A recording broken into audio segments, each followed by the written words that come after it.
Sigurisht çdo garë ka specifikat e veta dhe nuk ngjan me një garë më përpara, por sigurisht kemi pasur disa ndryshime në kodin zgjedhor. Gara e 2017-s nuk kishte votë preferenciale, gara e 2021-shit filloi të kishte votën preferenciale, por ishte hersi që duhej të thyer, ndërsa kjo është një garë e cila ka 37 kandidatë në listë të hapur, të cilët garojnë për të qenë pjesë e parlamentit të ardhshëm. Pra përtej listës së mbyllur, përtej luftës që bëjmë të gjithë bashkë në përfitoren e Partisë Socialiste, kemi edhe një garë për emrin personal për të arritur një rezultat për të qenë pjesë e parlamentit.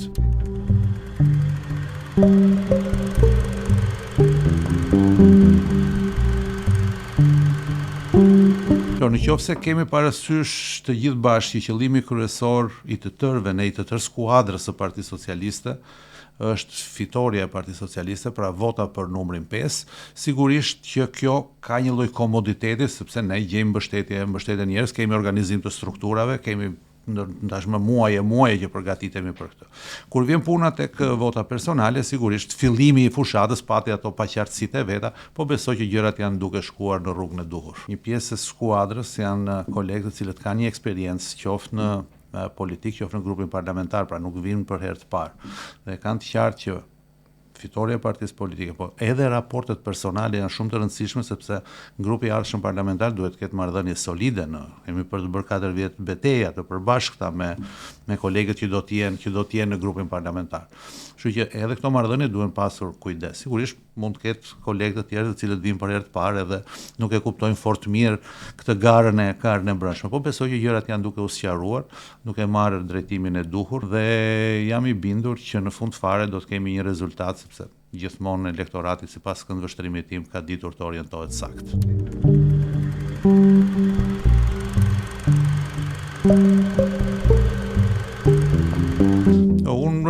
Besoj, po se prisja që të ishte më shumë prezent, nuk është se nuk është prezent, her mbas here i shikojmë që të jenë prezent, strukturat e tyre kanë filluar të lëvizin. Për të arritur fitoren duhet të ishin më shumë aktiv,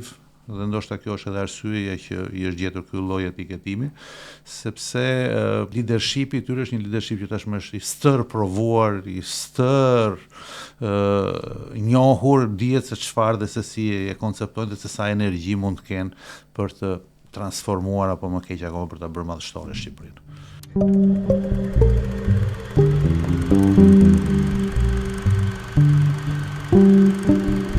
Unë tashmë drejtoj prej 4 vjetësh strukturën e Partisë Socialiste në njësinë 2 dhe në këtë fushatë bashkë drejtoj bashkë me një kolege.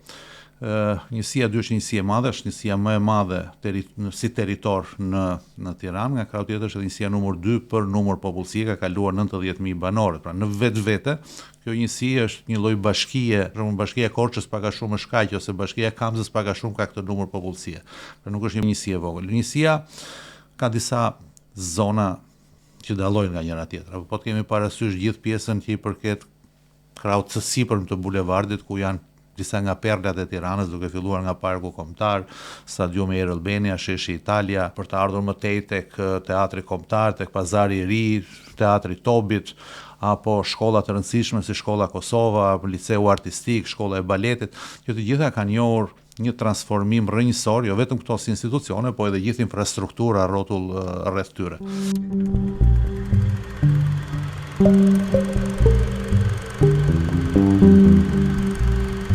Por nga krau tjetër kemi edhe zona tjera, siç mund të jenë zonat e Saukut, apo zonat e Kodrës e Depos Ujit, apo periferirat të tjera, të cilat kanë problematika krejtësisht të ndryshme nga këto. Aty arrim që kemi problematika edhe me ujin, kemi problematika edhe me dritën, kemi problematika edhe me infrastrukturën rrugore, apo me parkimin, kemi problematika me autobusin që duhet ju shërbej këtyre qytetarëve. Sigurisht kemi ndryshime edhe atje mjaft të mëdha, por duhet akoma të vazhdojmë të luftojmë që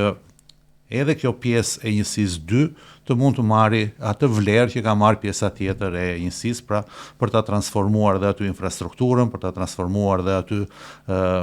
pjesën e shërbimit ndaj qytetarëve, qoftë siç e thash në raport me autobusin apo me ujësjellsin edhe ndriçimin e lagjeve. Në përgjithësi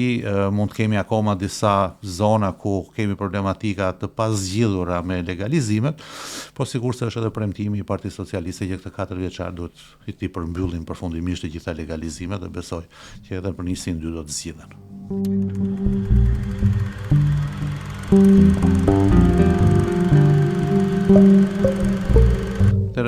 Të gjithë votuesve të majt, ju drejtohem që të kenë parasysh që duhet votojnë Partinë Socialiste numrin 5, sepse fitoria e Partisë Socialiste është mjaft e rëndësishme në rrugën e konsolidimit të reformave që kemi bërë dhe rrugës evropiane të Shqipërisë. Përtej kësaj, sigurisht kemi edhe një vot personale këtë radhë, preferenciale, kështu që do t'i ftoja të gjithë qytetarët që ta shprehnin votën e tyre preferenciale për një nga kandidatët tanë dhe sigurisht do doja që të kisha mbështetjen sa më të madhe të tyre, duke pasur parasysh vlerat, moralin dhe integritetin që unë besoj kam shfaqur në këto 8 vite që kam qenë në politikën e Shqipërisë.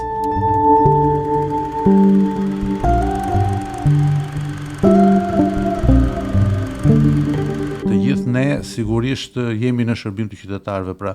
ne marrim këtë detyrë për të shërbyer, jo për të na shërbyer. Kështu që kjo është gjëja e parë që themi, pra do vazhdojmë të shërbejmë në të mirë të qytetarëve. Mënyra dhe forma pastaj është edhe pak personale dhe sigurisht unë do të vazhdoj të shërbej me integritet dhe me moral të lartë.